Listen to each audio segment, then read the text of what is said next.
Oi, pessoal. Aqui estou eu mais uma vez. O que vocês acharam da minha passagem pela Fazenda da Esperança? Eu espero que vocês tenham vivido também comigo essa experiência incrível que foi aquele lugar na minha vida. Mas agora eu venho aqui para falar um pouco sobre o pós-Fazenda da Esperança, o retorno à sociedade, a reintegração, a aceitação, o medo de como as pessoas iriam me olhar, a volta à vida normal, o retorno à sociedade, a reintegração à sociedade, né? Então,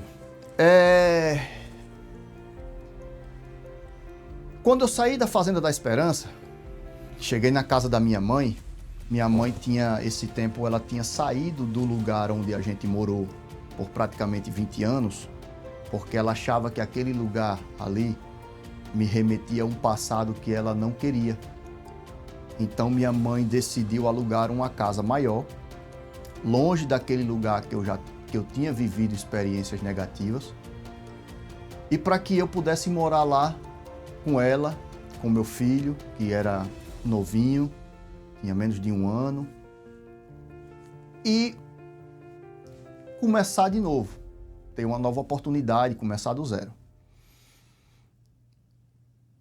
Dali foi incrível, porque eu cheguei na casa da minha mãe, depois que eu saí da Fazenda da Esperança, depois de longos 6 meses de Fazenda da Esperança. Cheguei na casa da minha mãe, fui muito bem recebido, com muito amor, com muito carinho, sabe? Mas ainda existia aquela pontinha de desconfiança, sabe? Eu acho que não da minha mãe. Minha mãe, eu acho que era a pessoa que mais acreditou em mim e na minha recuperação. E meu pai também. Meu pai foi um cara incrível nessa fase. E aí, eu lembro como se fosse hoje. Eu passei uma semana na casa da minha mãe, organizando as coisas e tal, relembrando muita coisa com ela, curtindo meu filho, curtindo aquela saída da Fazenda da Esperança, a liberdade de novo e tal. E aí, ir repensando e reavaliando as minhas estratégias. E aí, antes eu já tinha trabalhado com meu pai trabalha com cartório e tudo, e eu tinha experiência com isso, em cartório e nessa coisa toda de imóveis e tal. E aí, na segunda-feira, eu fui até o escritório do meu pai, no centro da cidade. A gente já tinha se falado, já tinha, sabe? Mas a gente não tinha se visto ainda pessoalmente. E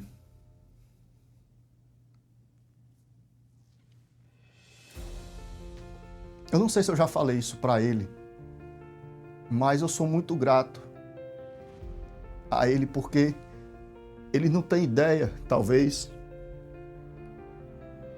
de que quão importante foi aquele voto de confiança que ele deu para mim naquele momento, naquele dia, sabe?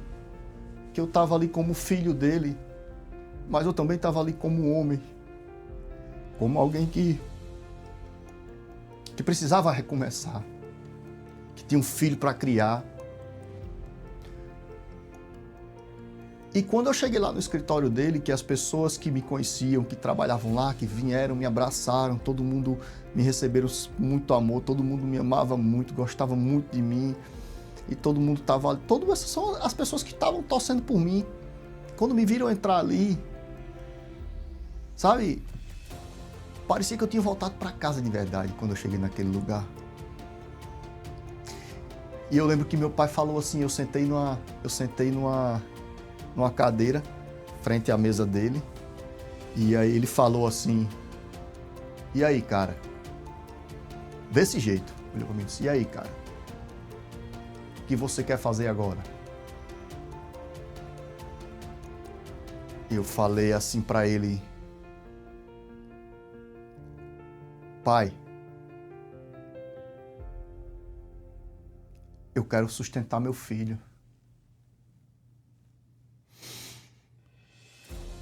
Eu quero ser pai. quero ser pai. Eu quero trabalhar. Eu preciso trabalhar. Meu pai, na mesma hora, pegou uma pilha de documento assim, eu acho que tinha umas 4 ou 5 escrituras para fazer de uns imóveis. Ele disse, pega, senta ali naquele computador ali e começa a fazer escritura aí. Ele não falou mais nada. E eu falei, e eu também, na hora que ele disse assim, pega, tá aqui, vai lá, faz essas escrituras lá. Eu peguei assim a documentação, aquele bolo de papel. Em momento nenhum eu falei assim pro meu pai, mas é agora? Ou amanhã? Cara, eu só peguei aquele papel, me levantei e saí. Eu me lembro que eu fui para uma mesa que tinha bem nos fundos assim do cartório e tinha um computadorzinho lá e tal. E eu me sentei lá, aí eu abaixei a cabeça assim. Porque a verdade é que eu não sabia qual seria a reação do meu pai naquele momento, assim, como meu pai iria reagir naquele momento, depois de tudo que eu tinha passado e depois de tudo que eu fiz, de tudo que eu aprontei. Ele simplesmente, ele fechou os olhos e acreditou. Sabe o que é isso? Sabe o que isso significa para alguém que está saindo de uma reabilitação? Do cara mais importante da minha vida, sabe? Em momento nenhum ele disse, deixa eu pensar, ou deixa eu ver o que eu vou fazer por você, vamos ver com... Não. Esse cara foi fundamental na minha transformação, em ser o que eu sou hoje. Meu pai, ele é um cara muito especial. É um cara que tem milhões de defeitos, assim como todo ser humano. Mas ele é um cara de um coração gigante demais. Ele é um cara de um coração gigante demais. E eu acho que por mais que ele tenha duvidado de mim, ele tipo assim, eu vou pagar pra ver. Entendeu? E nunca me disse nada. Ele simplesmente me deu trabalho e vai e faça. Você quer ser pai? Você quer criar seu filho? Você quer ser um homem? Você quer se reintegrar à sociedade? Você quer ser o cara que você está me falando que quer ser? Então vai. Eu acho que isso ele pensou sozinho, entendeu? E eu fui. Eu fui sem dizer nada, só fui e comecei a fazer meu trabalho. E comecei a fazer meu trabalho. Pum, pum, pum, pum, pum, pum. Trabalhei muito, cara. Trabalhei muito. E trabalhava sem esse papo de horário de almoço, sem esse papo de horário de parar de trabalhar. Chegava de 8 da manhã, saía de 7, 8 da noite, independente, era trabalho, eu tinha que cumprir com as minhas obrigações. Eu tinha que produzir, eu tinha que fazer a minha parte. E ali eu comecei de novo. Na verdade, eu não comecei de novo. Ali eu comecei. Mais ou menos novembro ou dezembro de 2002. Ali eu comecei. Não. Desculpe. Foi mais ou menos isso. Ali eu comecei de novo. Incrível, né? E aí, eu comecei a trabalhar no cartório com ele, comecei a me interessar mais pelas coisas, pelo trabalho e me dedicava mais, o máximo que eu podia. Eu tinha um objetivo, né? Eu queria que as pessoas me olhassem diferente, eu queria que as pessoas voltassem a acreditar em mim, que as pessoas voltassem a confiar em mim. Mas eu nunca consegui impor isso, sabe? Eu não queria impor, eu não queria que fosse pela imposição, sabe? Eu queria que as pessoas fossem me vendo assim, entendeu? Porque eu sabia que eu era um cara bom. que eu sabia que eu era um cara esforçado e que eu podia chegar ali e ser diferente e fazer coisas melhores e ser melhor. E eu fui o tanto que eu pude ser, sabe? E eu tinha muito respeito pelas pessoas, sempre tive muito respeito pelo ser humano. As pessoas eu sempre tinha um acesso muito bom às pessoas, assim. E eu comecei a ganhar muito espaço dentro do negócio do meu pai. Comecei a criar, a ter nome, a construir meu nome também dentro desse negócio. E comecei a ter respeito, as pessoas me respeitarem. Muitos conheciam a minha história, outros eram mais novos, não conheciam a minha história, não sabiam sobre mim. Mas ali foi onde eu me senti reinserido de novo, sabe? Eu me lembro que um pouco tempo depois eu fui morar no interior próximo à minha cidade natal, que se chama Macaíba. Isso vai ficar para um outro episódio. Mas eu comecei a sair da casa da minha mãe, sabe? E comecei a querer ter o meu lugar, a ter a minha família, sabe? Aquela coisa, marido, mulher e filho, a querer o meu lugar, a querer começar a construir a minha história, a minha vida. E foi a partir dali, a partir dessa oportunidade que meu pai me deu, sabe? De confiar em mim, porque eu não merecia a confiança dele. A verdade é que eu não merecia. Eu não merecia a confiança de ninguém. E eu sabia disso. E eu sabia que a minha humildade talvez me ajudasse nesse sentido, sabe? Porque eu estava ali, era o cartório do meu pai, era o negócio do meu pai, mas eu era igual a qualquer outro empregado que o meu pai tinha. E era assim que eu me sentia, sabe? Eu me sentia igual a todos eles. Eu era igual a todos eles, na verdade, né? Eu não tinha essa coisa de, eu sou filho do patrão, minha carga horária é diferente. Não, cara. Eu queria fazer mais do que todo mundo. Justamente porque eu era filho do patrão. E também porque tinha toda essa desconfiança em torno da minha pessoa, em torno da minha recuperação, em torno de quem eu tinha me tornado. E aquela coisa das pessoas terem um pé atrás. Será que André mudou? Será que, sabe? Será que isso se sustenta? Por quê? Porque o que acontece com os dependentes químicos, o pós essa fase de confinamento, vamos dizer assim, é que talvez as famílias relaxem muito, sabe? Ou deixem um pouco para lá, ou simplesmente não queiram se envolver, ou o seu problema não é o meu, agora o cara já está pronto, já está bem e tal.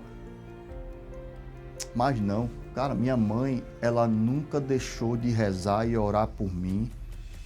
E a gente ia junto para a igreja, a gente ia junto para os lugares.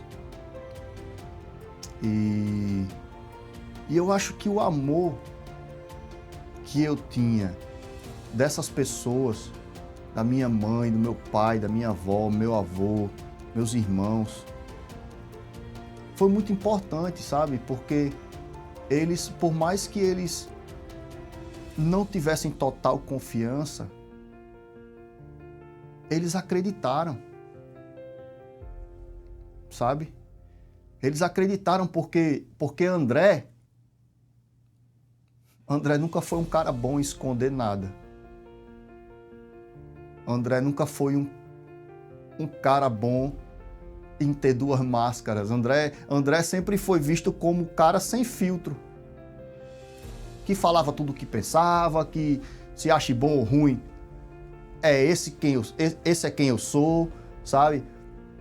Então as pessoas sempre me viram muito transparente com relação aos meus problemas, aos meus defeitos, e também eu sei que muitos também viam minhas qualidades. Sempre fui um cara muito perseverante, muito, sabe, pau pra toda obra e vamos pra cima. Eu nunca fiz corpo mole pra nada, eu nunca fiz corpo mole pra vida, sabe? Já passei muitos momentos difíceis, mas a Fazenda da Esperança, ela é, dentro desse primeiro ciclo da minha vida, ela é como se fosse uma muralha, sabe? Uma muralha indestrutível, assim, porque eu tenho tipo o antes e o depois dela, sabe? E as bênçãos que vieram depois, sabe? E a confiança que eu recebi dessas pessoas depois me trouxe a vida muito rápido, cara. Me devolveu a esperança, me devolveu o rumo muito rápido. Eu sei que tinha pessoas que até tinham inveja disso. Tinha pessoas próximas de mim que tinham inveja disso. Que às vezes pensavam assim, poxa, mas como é que André Luiz fez esse monte de merda e já tá aí, e eu tô aqui todo esse tempo e não tenho nada e não consigo... Nem eu sei explicar, porque Deus me colocava nos lugares. Deus me tirava de um lugar, sempre me colocava num lugar mais alto. A verdade é que Ele sempre cuidou de mim. A gente que não entende, sabe? A gente que não vê e que não para sentir esse poder, sabe? Esse cuidado que Ele tem com a gente. Nessa fase pós Fazenda da Esperança, que eu voltei para casa, comecei a trabalhar, ela foi uma fase muito boa, mas depois se tornou... Depois eu passei por momentos difíceis também. Esses próximos 5 anos que foi do momento que eu saí da fazenda ao momento que eu me separei da mãe do meu filho, que foi mais ou menos uns 5 anos, eu passei muita coisa durante esse processo. E me envolvi com mundos diferentes. E durante esse caminho, também fiz muita besteira. E acabei trocando uma droga por outra. Pela nossa famosa droga social, né? Que é o álcool. Só que até aí tudo bem. A bebida moderadamente, no ciclo de amigos, no churrasco, todo mundo acha normal, as pessoas veem isso de uma forma normal. Você tá integrado de novo à sociedade. Ah, André é o cara do forró, da cervejinha, do churrasco e tal. E você se reintegra à sociedade mais ou menos por esse caminho, né? No meu caso, esse foi o caminho que eu trilhei ali, o pós-Fazenda da Esperança. Me tornei um cara muito temente a Deus, mas também quis viver aquela liberdade de não ser um dependente químico, aquela liberdade de estar inserido em outra parte da sociedade, né? Porque essa parte da sociedade, dos empresários, dos empreendedores, dos caras bem-sucedidos, dos advogados, dos doutores, eles escondem muitas outras coisas também. Que são problemas que estão embutidos dentro dessa cultura. Você entendeu? Então, tipo, mas vamos ali que vai churrasco, vamos não sei o que e tal. Sabe essa coisa da vida social? Depois de uns anos, ela veio e acabou comigo de novo. Não exatamente da mesma forma que foi antes. Mas isso iria acontecer. Sabe por quê? Porque quando eu recebi a bênção e a libertação, eu deveria ter tido um propósito.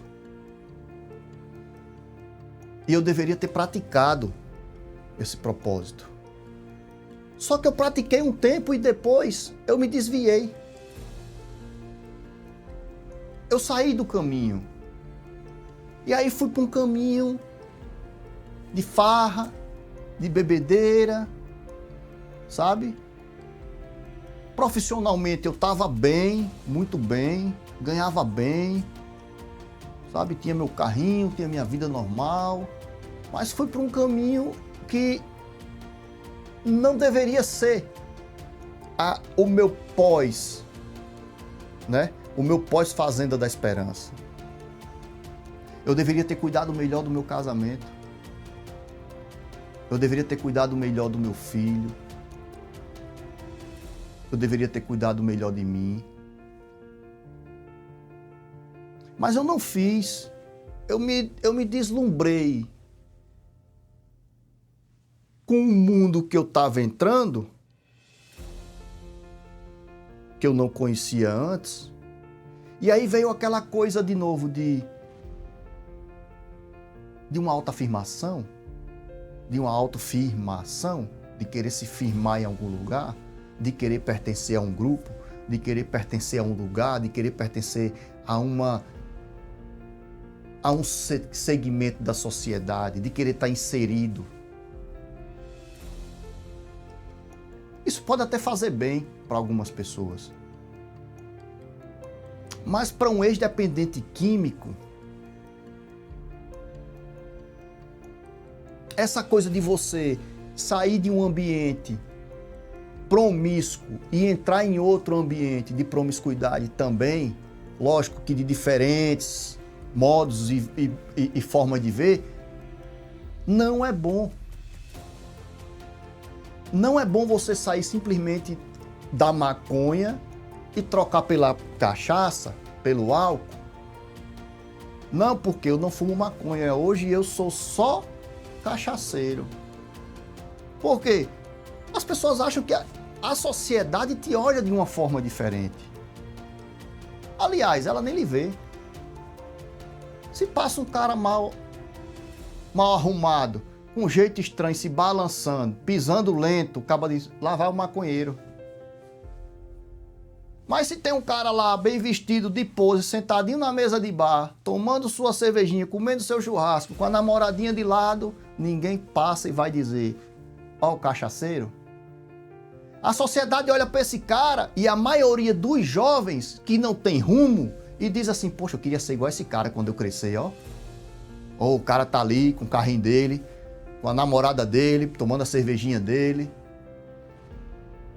E ninguém sabe o que esse cara faz. Às vezes, maltrata a pessoa que está do lado. Né? Porque o álcool é isso, cara. O álcool, uma hora, ele te tira da sua razão. Ele te desvia do que você é. E não importa. Por mais que você fale, eu bebo socialmente.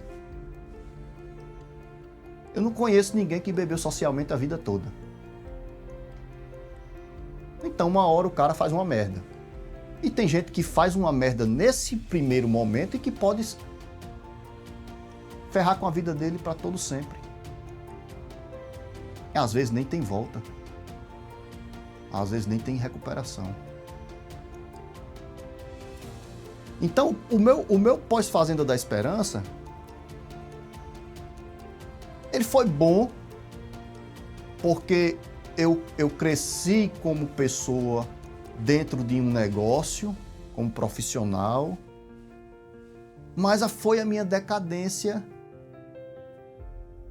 como marido, como dono de casa, como pai de família, porque eu escolhi esse outro caminho de querer me inserir à sociedade da forma errada. Porque hoje eu paro para pensar às vezes e eu fico assim, eu reflito sobre isso muito, sabe? Poxa, naquele tempo, tudo bem, eu não gostava mais da mãe do meu filho, mas eu podia simplesmente ter tentado resolver as coisas sempre de uma forma mais pacífica, melhor, né? Sem truculência, sem brigas desnecessárias, sabe? Graças a Deus hoje depois a gente tem uma relação normal, graças a Deus a gente, né? São coisas que ficaram no passado, eu não tenho nenhuma mágoa dela e eu acho também, acredito também que não existe nenhuma mágoa dela comigo. Eu sempre fiz tudo o que eu pude pelo meu filho. Meu filho hoje tem 21 anos, vai fazer. É um menino incrível. É um menino incrível, foi muito bem criado, muito bem educado.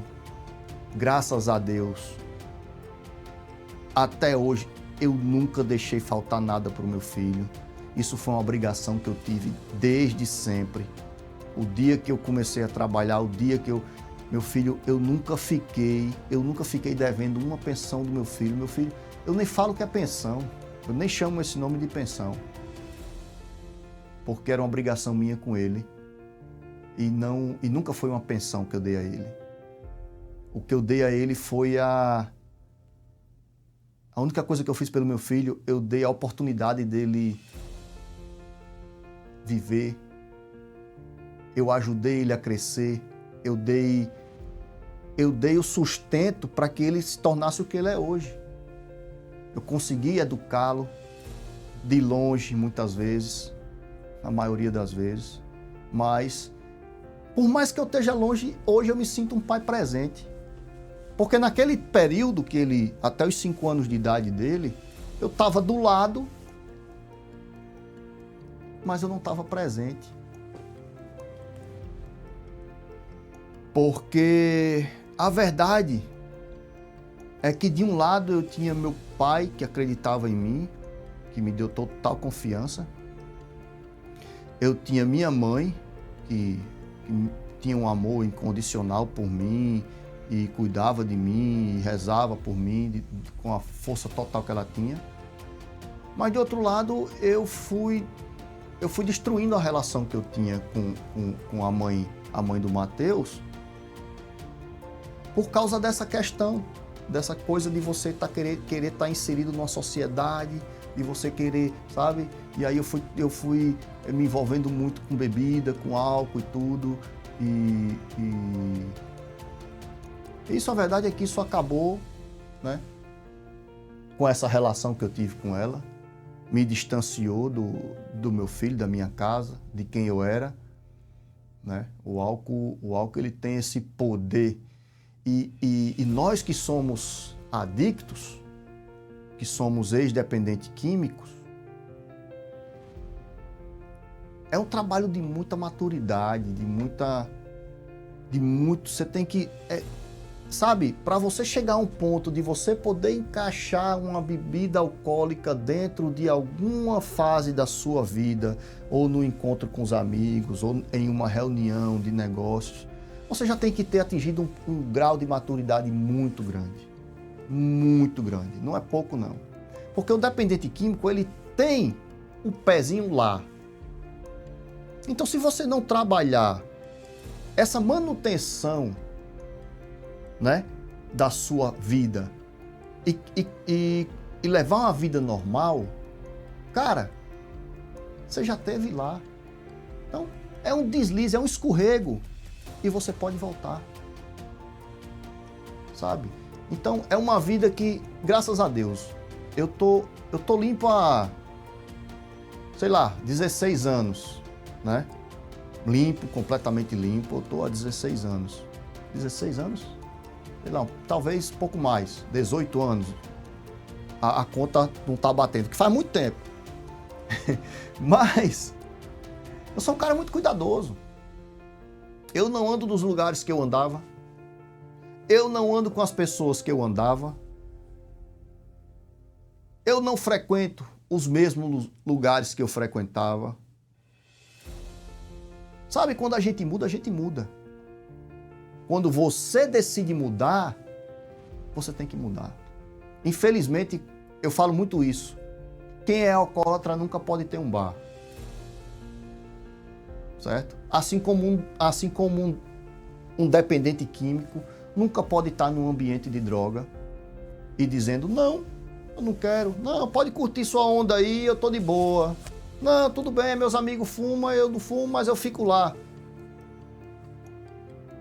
Se seu amigo fuma do seu lado, ele não é seu amigo. Se ele sabe o que você passou por causa das drogas e ele mesmo assim faz do seu lado ou te chama para estar do lado dele enquanto ele faz, ele não é o seu amigo. Não é o cara que te respeita, não é o cara que respeita a sua história. Porque o amigo de verdade vai dizer assim, pô, vamos sair, André. Pô, tá tudo bem, tu não fuma, tu não bebe. Vamos ali tomar um café e comer uma fatia de bolo. E bater um papo. Sabe? É isso, é sobre isso. Não é, eu falo muito isso, não é sobre religião. Essa nossa manutenção, a gente precisa de Deus, em primeiro lugar. Porque Deus está na gente. O templo dele é a nossa casa. Eu repito muito isso para as pessoas. Na minha casa eu não quero farra, não quero festa, não quero zoada, não quero briga. A minha casa é um lugar de paz. E eu pratico muito isso hoje. Na verdade, eu pratico isso há muito tempo. Minha casa, graças a Deus, é uma bênção. Eu não me lembro a última vez que eu dormi brigado com a minha mulher. Sinceridade, eu não lembro. Porque quando isso acontecia, eu nem dormia. Então é isso, pessoal. A gente está encerrando esse capítulo, mais essa etapa dessa nossa história. E eu quero deixar para vocês uma mensagem, para vocês que hoje estão enfrentando problemas com seu filho, para você que está enfrentando problemas com seu cônjuge, com seu esposo, com sua mulher. Cara, mudem a rota. Refaçam o traçado, refaçam o trajeto. Redesenhe. Dê alguns passos para trás. Abdique do orgulho. Sabe? Abra mão, às vezes, do posto que você se encontra para dar mais amor a quem te ama, para dar mais carinho a quem precisa, para quem dá mais atenção a quem está do teu lado. As pessoas só precisam de carinho. Às vezes, muita gente desiste sem tentar. E não é isso que Deus quer.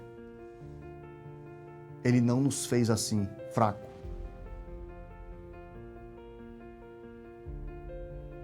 Nós somos filhos e feitos à semelhança dele.